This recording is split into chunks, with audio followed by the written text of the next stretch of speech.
Will you be remembered after you're dead? The Z-List Deadlist podcast about obscure people from history with me, Izzy Lawrence. Ho, ho, ho! Merry Christmas! If you are actually listening to this on Christmas Day, when I believe the word is dropping this podcast, congratulations to you. You are a winner in my eyes. Hello, I am Izzy Lawrence. I am the host of the Z-List Deadlist, which makes the Z-List Deadlist sounds like some sort of body louse. Thank you very much for downloading this podcast. I do hope you enjoy it. I'm releasing this on Christmas Day mainly as a taster. Not even a taster, really. I want to advertise the fact that you need to listen to BBC Radio 4 on New Year's Day. Did I say New Year's Day twice then? I might have. It doesn't matter. Listen to BBC Radio 4 on New Year's Day at 3:30pm. You're going to hear Making History. It is presented by me, I know, and the magnificent Tom Holland, I know. This is what they call, in my line of work, a big break. And if you like anything I've done here, please do give that a listen, write to the BBC, tell them how much you enjoyed it. In return, I am releasing this podcast, mainly to give you a bit of a taster, because it is starring Tom Holland off of the radio show. It is him in the BP Lecture Theatre at the British Museum doing the Z-List Deadlist show and championing a lady from history who he credits with the creation of Britain. So, that's not nothing. It's an amazing talk, by the way. He's passionate, he's brilliant. He explains exactly why, politically, she was so important. I don't think he quite gets across, because he doesn't have time in the talk he does, to really sort of put you in 10th century Britain. Because 10th century Britain doesn't exist. I mean, there is no Britain. You've got warring kingdoms at that point. It's all very, very Game of Thrones. But that's the thing. It is Game of Thrones, but you'll be like, oh, this is weird and bizarre. But it's like, I go to those places. There's a huge battles and strategic things going on. For Chester. It's just bizarre. I gig in Derby, I gig in Leicester, and these are like, whoa, massive battlegrounds. It doesn't quite. We are used to, I went Christmas shopping today and I walked past 2 mosques. It's kind of normal that other people have different religions, different beliefs. I'm kind of happy to gel along with that. Back in, the 10th century, that was not the thing. Everybody believed the same stuff. And, Alfred the Great was incredibly religious. He did fasting. He thought the meek would inherit the earth. He's a very, apparently quite a weak-bodied man and quite softly spoken, even though he was amazing in battle and also amazing at hiding at the right times, but let's not be too critical. But he wanted his people to learn how to read and write, and he himself learnt how to read Latin only after he became king, and it was mainly fueled by his religion. Christianity was so important to these people, and that's why they couldn't understand it when you had Vikings coming over, these pagan people, and beating them. How could God let that happen? I mean, God does let that happen a lot in history. Genghis Khan would wind up the Pope like you wouldn't believe after he took the Russian army and turned them into a sort of decking platform, is that right? He basically got the entire army that survived. This isn't Genghis Khan, this is one of his generals, but point stands. They got all the prisoners off the battlefield, tied them up, stacked them, so they were all on top of each other like logs, and then put some wood down and then had breakfast on top of them as they were slowly crushed to death beneath them. I mean, that's serious. That's a serious breakfast. That is, you don't get that in MasterChef. Anyway, the point is, you've got to imagine that everybody around you believes in Christianity. Everybody is in that same sort of world, that Hobbiton world, and then in walk the Klingons. Yes, I am mixing my fandoms, but Klingons is basically what the Vikings look like. Old school, early Star Trek Klingons. Long hair. Actually, they weren't really. They were more hipstery. I don't think the Klingons brush their hair very much. Vikings got very nice combs. Also, short up the back. They were hipsters. Imagine guys that you'd expect to open a cereal shop in Soho. They were them, but with massive knives. I think there was a National Geographic article in 2000 which described them. It was a brutal time, but Vikings were the better brutes. And yeah, they ransacked the place. There's stories of monks who just had all of their friends die as the Vikings just came and slaughtered everything, took all the ornaments. I believe it's the earliest known Quentin Tarantino film. this guy says, oh yeah, the blood was spattered up the wall of St. Cuthbert's. I mean, that's amazing, isn't it? Blood spatter. That's proper, like, swinging attacks, aorta cutting, wow. You just cannot imagine. Everybody believes the same thing. Everybody believes God is on your side. Everything, we're good. Everything's nice. And then these pagans, they're proper pagan. They're like, they went down to Persia and everything else to like trade and that sort of thing as well. They didn't just come to Britain, obviously. They went to where the heat is. And, you know, they disgusted the Arabs because they didn't wash, but the Arabs wash like 5 times a day, so they're always disgusted. There's that thing about washing. I don't know, you hear, you know, in the like 16th century, queens and kings would only wash like 1 time a year, and that was seen as excessive. I think that was Elizabeth I anyway. But the point is that they didn't really wash very much. They combed their hair though, so that's nice. But they didn't wash. They were a bit stinky, so they upset the Arabs for that reason. But also, just there's a description of like a Viking funeral one guy leaves, and it's just the most bizarre. There's an old lady there who I quite like, who's called the Angel of Death. She organised everything. They'd get the chieftain's ship up onto land, and they'd light a pyre underneath it, and they'd put all of the cool stuff in his ship. So they'd slaughter some cows, slaughter some dogs, slaughter some chickens, that sort of stuff. They put him in there, all dressed up, all nice and fancy, with a glass of alcohol in his hand, and then they'd get one of either his followers or his slaves to volunteer. And if you volunteered, you could not get out of it.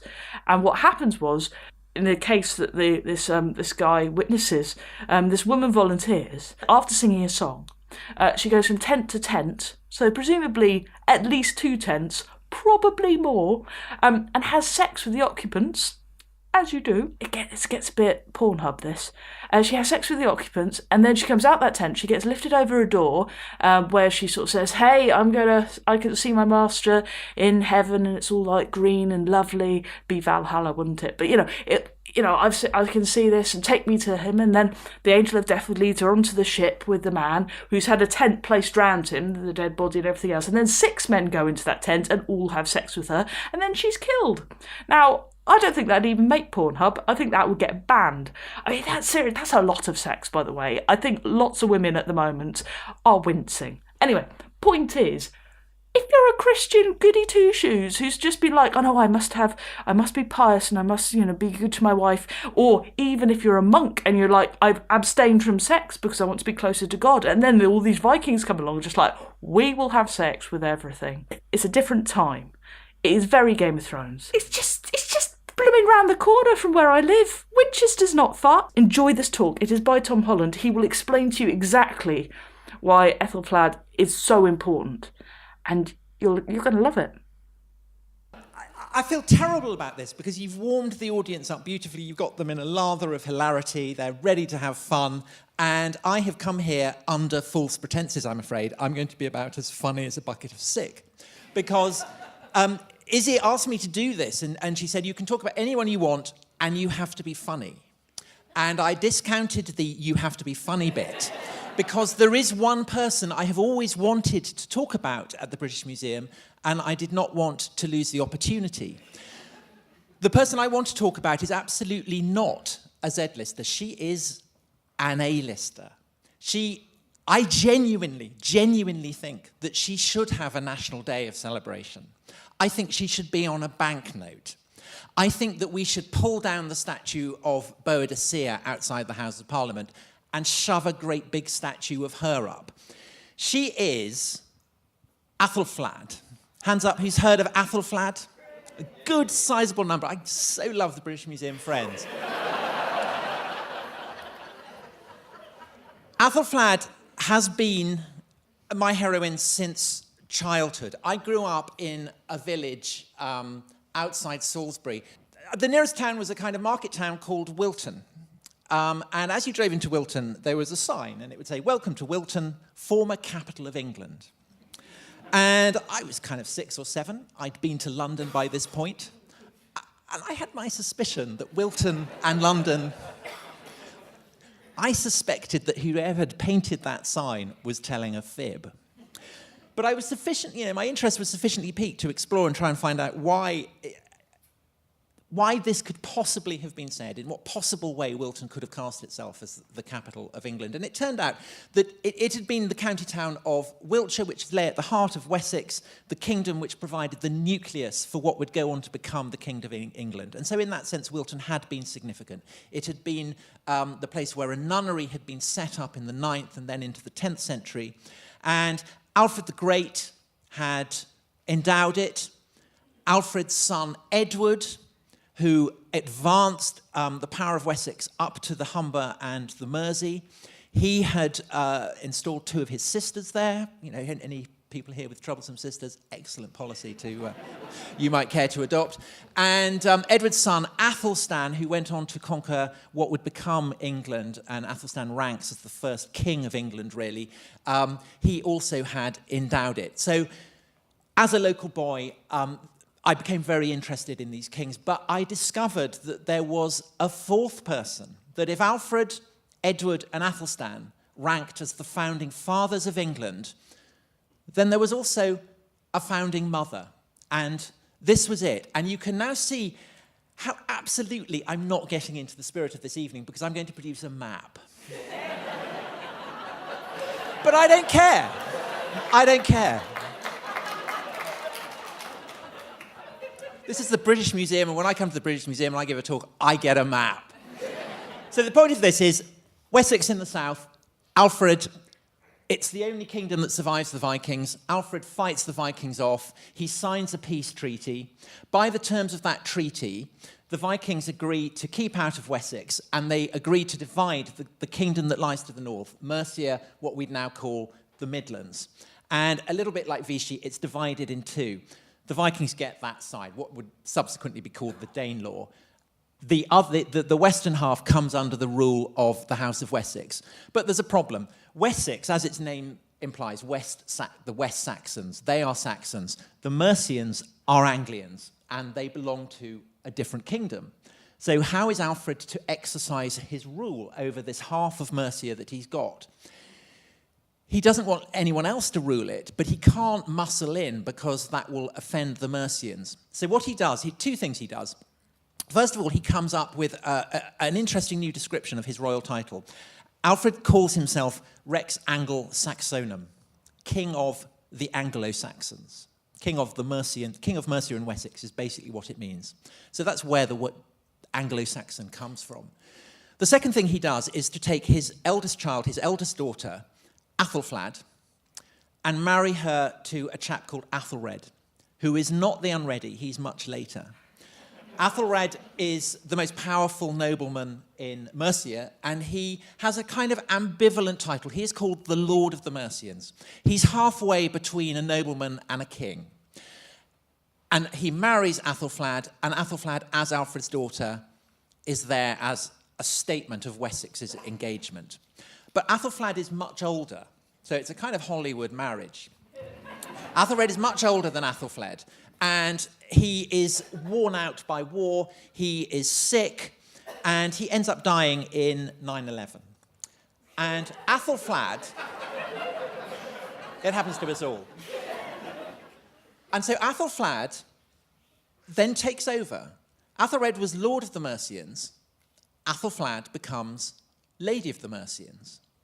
And in that role, she's not in any way a figurehead. She is an active, pugnacious, talented, brilliant leader of Mercia. And in association with her brother Edward, who by this point has succeeded and become King of Wessex, she takes up the burden of seeing off the Vikings, but more than that, constructing what will become the foundations of the state of England. And this is why, this time last year, we've had a map. Now you're going to get a coin. This, for me, is my single most precious possession. This is more precious than my dinosaur fossil, than my cricket bat, than my 2 cats, than my daughter who's sitting here. This is the most precious thing I have. And it's a coin that was minted in Chester, so in the lands ruled by Athelflaed. Her name doesn't appear on it, but we know because of the moneyer's name, he minted stuff in Chester. And the significance of this tower is that it symbolises the commitment to war and peace that Athelflaed embodied. The tower could be a church, so a symbol of the peace and the order that she has brought to Mercia. What she did was to found a whole array of burghs, of towns, and to refound ancient Roman cities. Chester, of course, was a Roman city. She cleared it of the rubble, laid out a new grid pattern, built a church in the centre of it. And this could be the church. Or alternatively, it could be the bulwark of a gate, because Athelflaed was also an incredibly martial leader. She taunted the Vikings by leading her troops deep into occupied territory and seizing the corpse of a warrior saint, king of Northumbria, bringing the remains back into Mercia, installing them in a cathedral in Gloucester, an abbey in Gloucester. And this was kind of the equivalent of Star Wars. This was not Darth Vader, obviously, the Reagan-style Star Wars. The idea of a kind of defense, a luminous defense, because the aura and the sanctity of these bones that Athelflaed had stolen and brought back, everyone in Mercia believed that the potency of this saint would now protect the kingdom. And sure enough, the following year, when the Vikings turned up to get revenge, Athelflaed ambushed them and completely wiped them out. She also got attacked in Chester. She rebuilt Chester as a kind of forward post. Vikings, very pissed off about this, attacked Chester, and fantastic stories are told about how the city was defended, most of which involved heating up beer till it was boiling and tipping it over the Vikings. And my favourite strategy involved getting all the beehives and dropping them on the Vikings. It's kind of Asterix image of them running off with the bees stinging them to death. But you get the measure of Athelflaed, that this is a remarkable woman. And sure enough, in 917, her brother Edward, who's been preparing for the reconquest of the Danelaw, to absorb the Danish kingdoms south of the Humber into his kingdom, he's been preparing and preparing for it. He launches an invasion of East Anglia. Athelflaed leads her own Mercian armies, and they capture Derby and they capture Leicester. And by 918, pretty much everywhere south of the Humber is under the rule of Edward and the rule of Athelflaed. And then she dies in that year, and she is buried in Gloucester. And I think it is no exaggeration to say that without her, England would not have existed. Without the foundations that she laid, the nation-state of England would never have emerged. But it wasn't just in her lifetime that the measure of her achievements could be gauged, because Athelflaed also looked to the future. Edward was a kind of Henry VIII guy in his approach to marital relations. He had wives and then dumped them at a prodigious rate. And his very eldest son was a little boy called Athelstan. Edward then moved on to another wife. Athelstan became an embarrassment, and so he got shipped off to Athelflaed, who brought him up as her own. And there's this charming little statue that was put up at the beginning of the 20th century in Tamworth, which she refounded as the capital of Mercia. So there's little Athelstan. And you'll never guess what Athelstan grew up to look like. Not only did Athelstan go on to become King of Mercia, King of Wessex, he joined status quo as well. This is actually his waxwork in Kingston upon Thames, which is where he was crowned, and is an utter disgrace to Kingston on Thames. Is there anyone from Kingston on Thames in the audience? Disgraceful. Boo this woman. I can't believe you've had the nerve to come here when you have this waxwork in your hometown. Athelstan, I'm glad to say, got over this difficult teenage stage and went on to conquer the north. He conquered Yorkshire. He led armies deep into the bowels of the Highlands. He became Rex Totius Britanniae, king of the whole of Britain. And here he is giving a book to St. Cuthbert. St. Cuthbert, the great saint of Lindisfarne in Northumbria. What's interesting about this presentation of a book to St. Cuthbert is that St. Cuthbert had been dead for 2 centuries. But that had not stopped St. Cuthbert from ruling pretty much everywhere between what is now Newcastle and Middlesbrough. And I have to say, ruling it very effectively. And I think that, there's a lot of talk about how local government can be revitalised at the moment. I think that one of the lessons of 10th century history is that there is a case for putting local government in the hands of dead saints. Can't be any worse. And so Athelstan was a great warrior king, and he was a great patron of learning. He was a king with a genuine commitment to improving the lot of his people. So he was a total hero. But as I say, every country has founding fathers. I mean, the Americans have got founding fathers. They've all got founding fathers. But England has a founding mother. And she's not a Z-lister. She played a greater role in the political existence of England, I think, than any other woman in English history. Greater than Elizabeth I, greater than Mrs. Thatcher, certainly greater than Theresa May. And I know that the rule of this game is that I'm meant to say, ho, ho, she's very obscure, you've never heard of her, though I'm glad that some of you have. I'm not going to say that. She's great, and she genuinely should have a day. She should be remembered, because without her, England would probably not exist. She's fabulous. You see the importance of aunties. Aunties of raising kids which aren't your own. It matters. Anyway, I really hope you enjoyed that. The politics of it are so fascinating. The fact that the way we live, the fact, England is one country. All of that is down to just a few characters, just a few people, just, one or two. And a load of other people went, yeah, we'll follow that one, because God said. It's just amazing. It amazes me. It's fascinating. If you like history, please, and you like Tom, because he's lovely, listen to Radio 4 on New Year's Day, 3:30pm. It's an 8-part series. It'll be out every Tuesday. You can listen on BBC Sounds.